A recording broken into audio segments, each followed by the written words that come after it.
नमस्कार साथियों, आप सभी का बहुत बहुत स्वागत है हमारे इस यूट्यूब चैनल पर जिसका नाम है एग्ज़ाम सॉल्यूशन।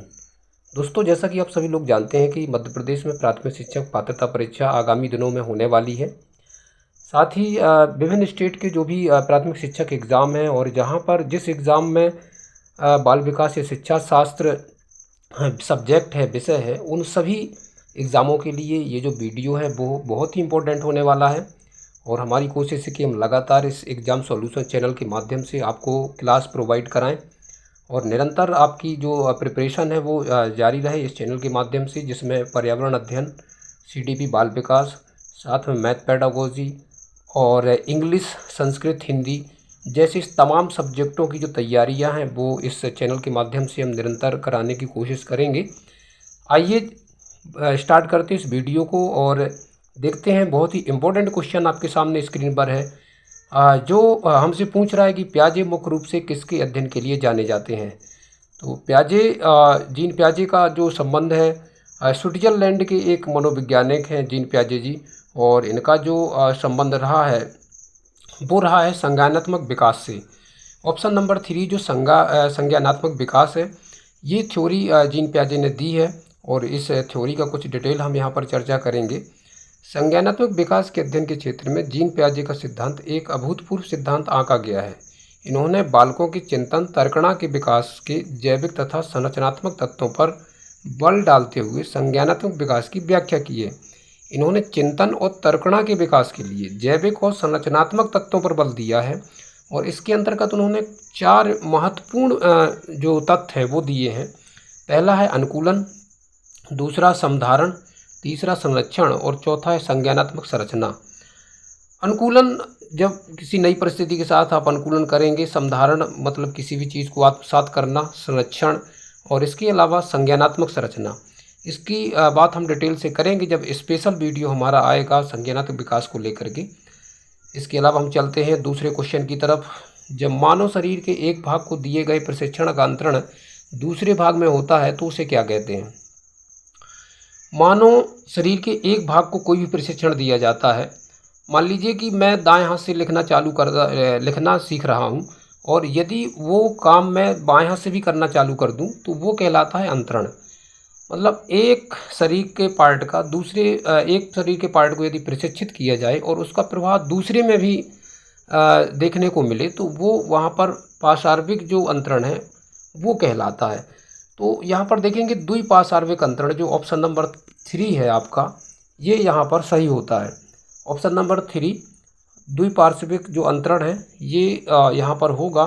और द्विपार्श्विक अंतरण या विराट शिक्षा मानव शरीर के 2 समान पार्श्वीय भाग है, दाएं तथा बायां। जब शरीर के बाएं अंग से सीखे गए कौशल का अंतरण स्वतः दाएं अंग के सीखने पर या दाएं अंग के सीखे गए कौशल का अंतरण स्वतः बायां पर होता है तो उसे द्विपार्श्वीय अंतरण कहा जाता है। शरीर के किसी एक अंग को प्रशिक्षित किया जाए, यदि वो अंतरण दूसरे अंग में भी हो जाए तो वो वही चीज़ कहलाती है आपका द्विपार्श्विक अंतरण। वहीं क्वेश्चन नंबर 3 की बात करें, दिए हुए प्रप्तांकों के समूह में जो प्रप्तांक बहुधा सबसे अधिक बार आता है उसे क्या कहते हैं। तो मध्यमान कहेंगे, बहुलक कहेंगे, मध्यांक कहेंगे या मानक विचलन कहेंगे। तो यहाँ पर आप समझ सकते हैं कि कोई भी ऐसा जो डिजिट है या कोई भी ऐसा नंबर जो बार बार रिपीट हो तो वहाँ पर मध्यमान तो होगा नहीं, साथ में मध्यांक नहीं हो सकता, मानक विचलन नहीं हो सकता। बहुलक एक सही ऑप्शन है और बहुलक हम उसको कह सकते हैं।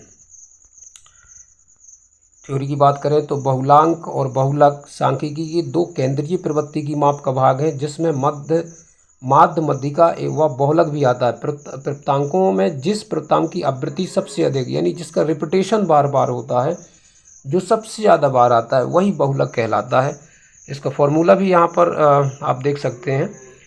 क्वेश्चन नंबर 4 पे चलते हैं। क्रिया प्रसूत अनुकूलन सिद्धांत का प्रतिपादन किसने किया था। क्रिया प्रसूत अनुकूलन सिद्धांत का प्रतिपादन के लिए स्केनर महोदय का नाम आता है। इन्होंने नैमित्तिक सिद्धांत भी इसी को कहते हैं हम लोग, और यहाँ पर स्केनर ने एक महत्वपूर्ण सिद्धांत दिया है जो इसका नाम है क्रिया प्रसूत अनुकूलन सिद्धांत। स्केनर द्वारा क्रिया प्रसूत अनुकूलन सिद्धांत का प्रतिपादन किया गया था। इन्होंने चूहों पर प्रयोग किया था। यहाँ पर एक क्वेश्चन यहाँ पे राइज होता है आपका कि स्केनर ने जो अपना सिद्धांत दिया था वो प्रयोग किस पर किया था, तो वो चूहों पर प्रयोग किया था। इसी प्रकार पावलोव ने क्लासिकल अनुबंधन सिद्धांत दिया था जहाँ पर कुत्ते का प्रयोग किया था। तो यहाँ पर कुत्ते पर एक्सपेरिमेंट जो किया था वो पावलोव ने दिया था, जो क्लासिकल अनुबंध सिद्धांत कहते हैं। वहीं स्केनर ने चूहों पर प्रयोग किया था। थॉर्नडाइक ने प्रयास और त्रुटि का जो सिद्धांत दिया है वो वहाँ पर उसने बिल्ली का प्रयोग किया है। वहीं कोहलर की बात करें तो बंदर का प्रयोग यहाँ पर किया है। तो ये जिन भी एनिमल्स का यूज किया है इन मनोवैज्ञानिकों ने वो जरूर याद रखने की बात है यहाँ पर। वहीं चलते हैं क्वेश्चन नंबर 5 पे। अल्बर्ट बंडूरा निम्न में से किस सिद्धांत से संबंधित है? क्या व्यवहारात्मक सिद्धांत से है, क्या सामाजिक अधिगम सिद्धांत से है, क्या विकास का संज्ञानात्मक सिद्धांत, या विकास का मनोसामाजिक सिद्धांत? तो अल्बर्ट बंडूरा के बारे में यदि बात करें तो यहाँ पर सामाजिक अधिगम सिद्धांत के लिए अल्बर्ट बंडूरा का नाम जाना जाता है। इन्होंने सामाजिक अधिगम सिद्धांत दिया था, यानी इस क्वेश्चन का ऑप्शन नंबर दूसरा यहाँ पर सही होता हुआ। वहीं बात करें यहाँ पर व्याख्या देख सकते हैं आप। सामाजिक अधिगम सिद्धांत को बंडूरा द्वारा 1969 से 71 में दिया गया था। यह व्यवहार रूपांतरण के नियमों तथा संज्ञानात्मक मनोविज्ञान का संतुलन संश्लेषण है। व्यवहार रूपांतरण के नियमों तथा संज्ञानात्मक मनोविज्ञान का संतुलित संश्लेषण है, यानी दोनों को बैलेंस करने की बात की गई है, वहीं संज्ञानात्मक मनोविज्ञान को और दूसरा व्यवहार रूपांतरण को। तो एक बैलेंस थ्योरी यहाँ पर बंडूरा के द्वारा दी गई थी। मानसिक आयु का प्रत्यय दिया था। मानसिक आयु का जो प्रत्यय दिया था वो साइमन बिने ने सबसे पहले दिया था। मानसिक आयु का जो प्रत्यय है वो साइमन बिने ने दिया था और इन्होंने सबसे पहले मानसिक आयु का जो संप्रत्यय है वो दिया था। मानसिक आयु एक दूसरी तरह की आयु है जिसका प्रयोग बुद्धि मापने में मनोविज्ञानियों ने अधिक किया है। इस संप्रत्यय का प्रतिपादन बिने तथा साइमन ने किया था। शैक्षिक आयु से तात्पर्य व्यक्ति के जन्म से लेकर आज तक की आयु से है, जबकि मानसिक आयु उनकी बुद्धि लब्धि होती है। बुद्धि लब्धि मानसिक आयु 100 तैथिक आयु है। मतलब यहाँ पर बुद्धि लब्धि को 100 का मान दिया जाता है, यानी 100% मानी जाती है। उसके अकॉर्डिंग बहुत सारे जो बच्चे हैं वो इनकी बुद्धि लब्धि 50 होती है या उसके नीचे होती है। बहुत सारे बच्चों की 90 होती है। तो इस तरीके से जो संप्रत्यय मानसिक आयु का है ये यहाँ पर साइमन बिने ने दिया था और इसके प्रमुख जो प्रवर्तक हैं वो साइमन बिने ही थे, जिन्होंने मानसिक आयु का संप्रत्यय यहाँ पर बुद्धि मापने के लिए दिया हुआ था। वहीं बात करें निम्नलिखित में से कौन सा सीखने का नियम नहीं है? तनाव का नियम, तत्परता का नियम, प्रभाव का नियम, अभ्यास का नियम। तो यहाँ पर आप देखेंगे कि थॉर्नडाइक ने अभ्यास के नियम का जिक्र किया, प्रभाव का नियम भी दिया है जिसको संतुष्टि का नियम भी कहते हैं, संतोष और असंतोष का नियम कहते हैं। दूसरा तत्परता का नियम। तो ये तीनों अभ्यास, प्रभाव और तत्परता तीनों नियम दिए हैं यहाँ पर थॉर्नडाइक ने, लेकिन सीखने में तनाव का नियम यहाँ पर नहीं दिया है।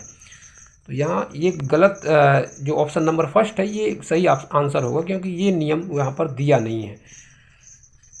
और ये तीनों जो अधिगम के नियम हैं वो प्रयास और त्रुटि सिद्धांत के अंतर्गत दिए गए थे थॉर्नडाइक के द्वारा। बात करते हैं क्वेश्चन नंबर 8 की। संबंध प्रतिक्रिया सिद्धांत में पावलोव ने क्या प्रयोग किया? संबंध प्रतिक्रिया सिद्धांत में पावलोव ने किस पर प्रयोग किया? जैसा कि ऊपर हम चर्चा कर चुके हैं कि यहाँ पर संबंध प्रतिक्रिया सिद्धांत में पावलोव ने कुत्ते पर प्रयोग किया था। वहीं बात करें स्केनर की, तो स्केनर ने जो बात की थी, स्केनर ने चूहों की बात की थी। वहीं थॉर्नडाइक की बात करें तो थॉर्नडाइक ने बिल्ली की बात की थी।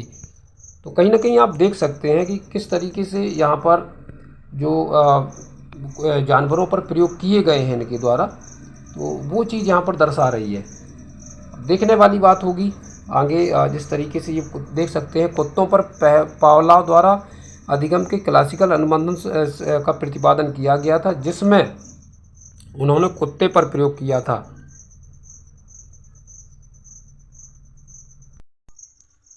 संबंध प्रतिक्रिया सिद्धांत में पावलोव ने यहाँ पर कुत्ते पर प्रयोग किया था और पावलोव एक रूसी मनोवैज्ञानिक थे, उन्होंने क्लासिकल अनुबंध का प्रतिपादन किया है। तो ये एक इम्पोर्टेंट क्वेश्चन था यहाँ से। सूझ द्वारा सीखने के सिद्धांत का प्रतिपादन किया। तो कोहलर, कोप्पा और बर्दिमर, ये 3 इम्पोर्टेंट मनोवैज्ञानिक थे जिन्होंने सूझ सिद्धांत का प्रतिपादन किया था। और यहीं पर आप देख सकते हैं कोहलर सूझ द्वारा सीखने के सिद्धांत का कोहलर महोदय ने किया था।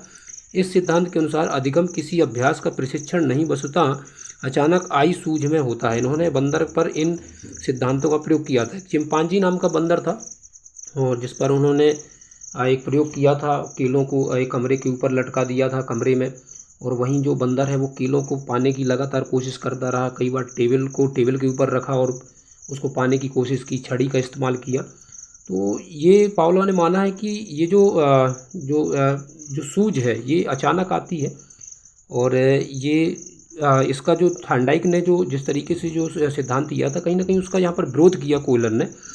और यहाँ पर किसी प्रशिक्षण देने की ज़रूरत नहीं है, सूझ अचानक ही आती है, ये माना है आपके कोहलर महोदय ने।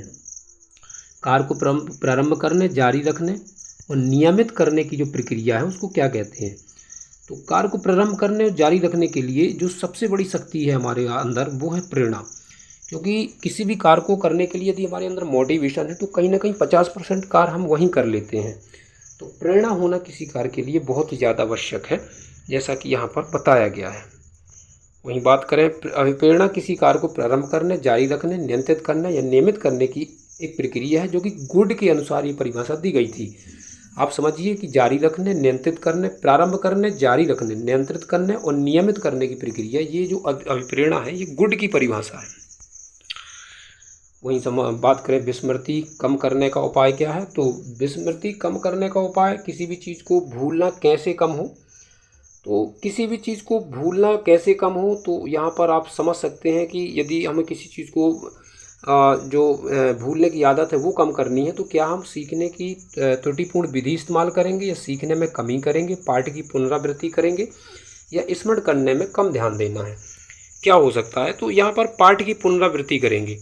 किसी भी चीज़ को हम रिपीट करेंगे माइंड में। कोई भी चीज़ यदि हम काफ़ी पहले समय पर याद कर चुके हैं और वो यदि हमें रिकॉल नहीं हो रही है, उसके लिए हमको रिकॉल करना है, उस चीज़ को हमको दोबारा से देखना पड़ेगा, तब जाके वो हमारे माइंड में फिर से वापस से वो आ सकती है और जो हमारी विस्मृति है वो ख़त्म हो जाएगी और हमारा जो स्मरण है वो सही हो जाएगा।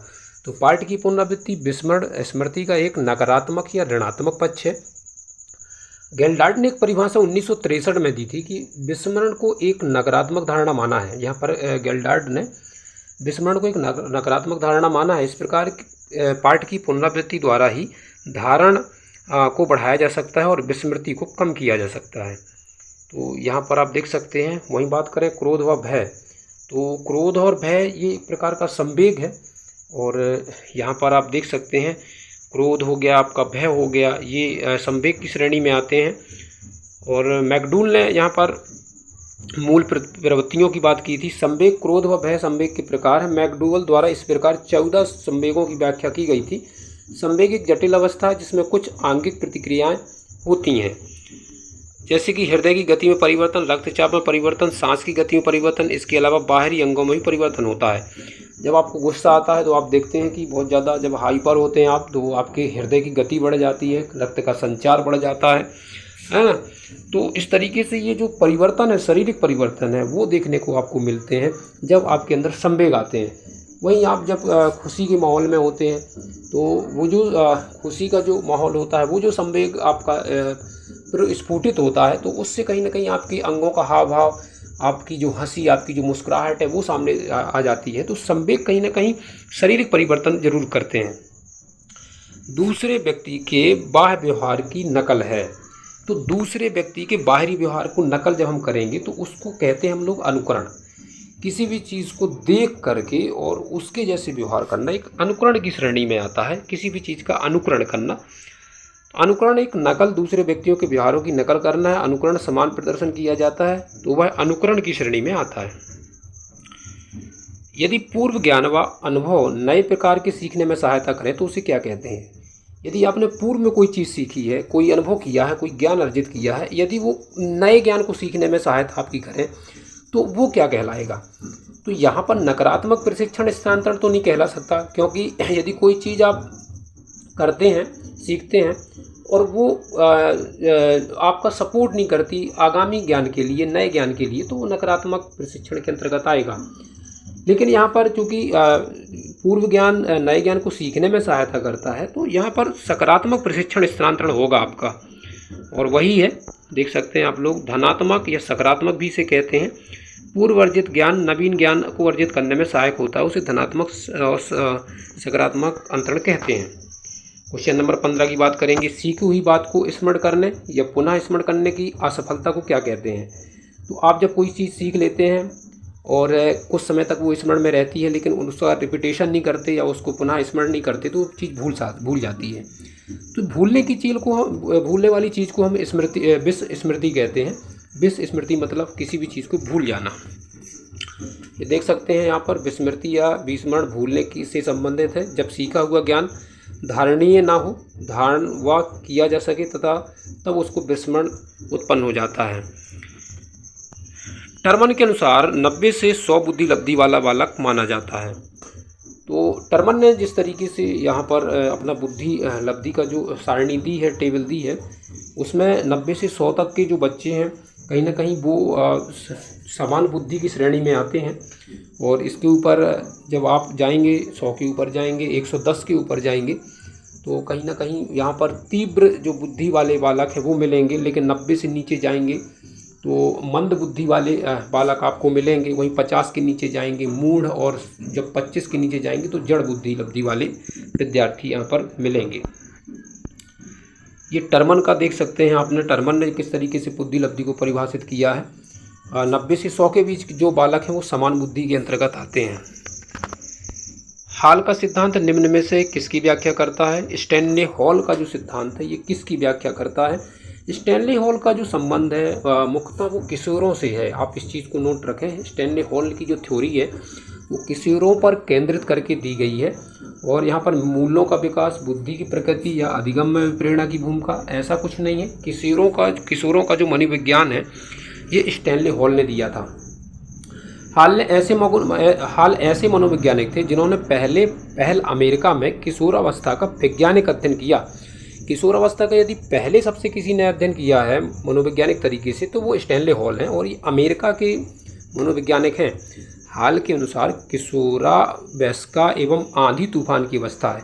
किशोर अवस्था एक आंधी तूफान की अवस्था है, ये यहाँ पर स्टैनले हॉल ने माना है।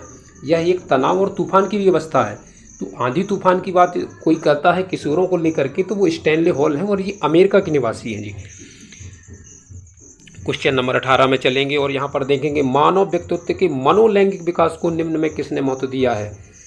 तो मनोलैंगिक विकास की बात यहाँ पर हो रही है, और मनोलैंगिक विकास से हम यहाँ पर ना तो कमेनियस को जोड़ सकते, ना हेलिंगबर्थ को, ना ही हॉल को, क्योंकि स्टैनले हॉल को भी हमने जोड़ा था किशोरों से। यहाँ पर फ्राइड की बात करें, अल्फ्रेड जो आपके फ्राइड हैं, इनको मनोलैंगिक सिद्धांत से आप जोड़ सकते हैं। इन्होंने चेतन अचेतन मन की बात कही थी। फ्राइड ने मानव के मनोवैज्ञानिक विकास का सिद्धांत सिगमंड जो फ्राइड हैं महोदय ने दिया था। इन्होंने इड, ईगो और सुपर ईगो की अवधारणा दी थी। इड, ईगो और सुपर ईगो की यहाँ पर जो अवधारणा थी वो यहाँ पर जो फ्राइड हैं उन्होंने दिया था। चलिए आगे बात करते हैं। जब इनकी थ्योरी हम डिटेल से पढ़ेंगे तब इड, ईगो और सुपर ईगो क्या होता है इसके बारे में हम जरूर चर्चा करेंगे आपसे। चलिए आगे देखते हैं। 19वां जो क्वेश्चन है, मनोविज्ञान की प्रथम प्रयोगशाला को किसने स्थापित किया था। तो मनोविज्ञान की प्रथम जो प्रयोगशाला है, मनोविज्ञान की प्रथम प्रयोगशाला कहीं ना कहीं यहाँ पर विलियम वुंट ने इसको स्थापित किया था। बिल्कुल सही है। और 1879 में जर्मनी में की थी। ये जर्मन वैज्ञानिक है विलियम वुंट। और मनोविज्ञान की जो प्रथम प्रयोगशाला है 1879 में जर्मनी में की थी। इसमें उन्होंने अपने सहयोगियों के साथ प्रतिक्षण, संवेदना, दयात एवं संवेग जैसी प्रमुख मानसिक क्रियाओं का अध्ययन किया। दया और यहाँ पर दयात एवं संवेग जैसी प्रमुख क्रियाओं का अध्ययन यहाँ पर किया है। ये जर्मनी के थे। और विलियम वुंट को संरचनावादी भी कहा जाता है। बहुत ही महत्वपूर्ण मनोवैज्ञानिक हैं आपके सीडीपी बाल विकास में। गेस्टाल्ट मनोवैज्ञानिक की आधारशिला किसने रखी है। तो गेस्टाल्ट को जोड़ा जाता है आपके मैक्स बर्दिमर से, और पहला ही ऑप्शन यहाँ पर सही होता है। फ्रांज बेरेंटिनो, एडगर रोवेन, कर्ट लेविन का क्षेत्रीय सिद्धांत है। तो इनकी थ्योरी ये नहीं है। मैक्स बर्दिमर को ही गेस्टाल्ट मनोविज्ञान की आधारशिला के रूप में जाना जाता है, और यहाँ पर कोहलर को भी आपने देखा है, लेकिन मैक्स बर्दिमर खासतौर पर गेस्टाल्ट मनोविज्ञान की आधारशिला रखने वाले व्यक्ति थे। आइए बात करते हैं, ये देख सकते हैं मैक्स बर्दिमर, वोल्फगैंग कोहलर, कोल्टकॉफा तथा लेविन को रखा जाता है, लेकिन यहाँ पर मुख्यतः जो आपका देख सकते हैं बर्दिमर है, ये आधारशिला इन्होंने रखी थी। संघनन सिद्धांत निम्न में से किससे संबंधित है? अभिप्रेरण से, अधिगम से, स्मृति से और सृजनात्मकता से। तो संघनन जो सिद्धांत है ये स्मृति से संबंधित सिद्धांत है। स्मृति से संबंधित बहुत सारे सिद्धांत हैं, उनमें से एक सिद्धांत आपका संघनन का सिद्धांत है जो कि स्मृति से संबंधित है। बात करते हैं क्षेत्र सिद्धांत निम्न में से किस वर्ग का सिद्धांत है? तो क्षेत्र सिद्धांत चूँकि गेस्टाल्टवादियों का सिद्धांत रहा है ये, और यहाँ पर कर्ट लेविन एक बड़ा नाम है क्षेत्र सिद्धांत को लेकर के, ये आप देख सकते हैं। और लेविन का क्षेत्र सिद्धांत समान शब्दावली में यह कहता है कि मानव व्यवहार व्यक्ति और वातावरण दोनों का प्रतिफल है। मतलब कोई भी मानव व्यवहार करता है तो वो व्यक्तिगत हो सकता है, लेकिन कहीं ना कहीं वो वातावरण का भी प्रतिफल है, जिसे सांकेतिक रूप में B=F_P के नाम से भी इसको जाना जाता है। तो ये आप सूत्र फॉर्मूला जो संकेत है वो देख सकते हैं। B=F, कोष्टक के अंदर जो आपका ब्रैकेट है वहाँ पर P और E के रूप में इसको प्रदर्शित किया जाता है।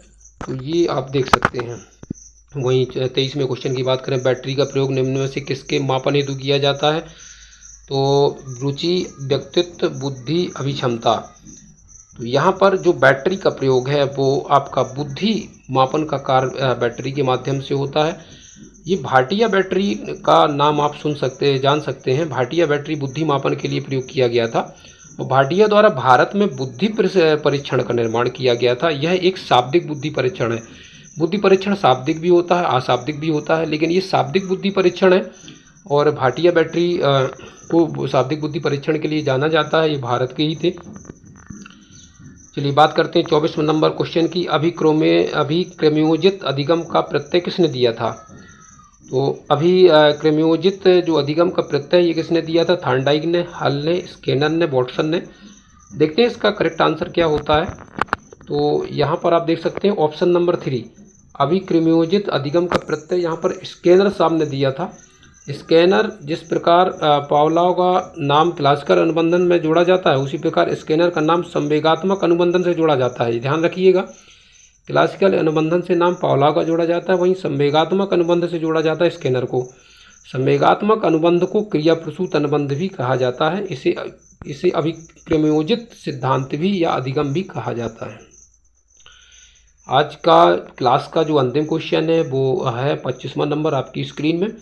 व्यवहारिक क्षमताओं में वह सापेक्ष स्थायी परिवर्तन जो कि प्रचलित अभ्यास का परिणाम होता है उसे क्या कहते हैं? तो व्यवहारों में जो परिवर्तन है वो क्या कहलाता है? तो अभिप्रेरणा तो यहाँ हो नहीं सकती, अभिवृत्ति भी यहाँ नहीं होगी, अभिक्षमता भी नहीं होगी। व्यवहारों में और क्षमताओं में जो परिवर्तन स्थायी रूप से होता है अभ्यास के कारण, अभ्यास के परिणाम स्वरूप, उसको हम अधिगम कहते हैं। सीखना या अधिगम एक ऐसी प्रक्रिया है जिसके द्वारा अनुभूत या अभ्यास के फलस्वरूप व्यवहार में अपेक्षाकृत स्थायी परिवर्तन होता है। तो आज का ये लास्ट क्वेश्चन था। आपको क्लास कैसी लगी कमेंट बॉक्स पर कमेंट जरूर करके बताएं, और ये पहली क्लास है, आने वाले क्लासेस पे और बेटर करने की कोशिश हम करेंगे। और साथ में आप यदि हमारे चैनल पे नए हैं, चैनल को सब्सक्राइब जरूर करें, ज़्यादा से ज़्यादा लोगों तक इस वीडियो को शेयर करें, क्योंकि हम लगातार MPTT वर्ग 3 की पात्रता परीक्षा से संबंधित जो क्लासेस हैं वो विभिन्न सब्जेक्ट की लाते रहेंगे। साथ में CTET और KBS वगैरह जो भी जहाँ पर CDP बाल विकास आपका सब्जेक्ट है वो कारगर सिद्ध होगा ये वीडियो।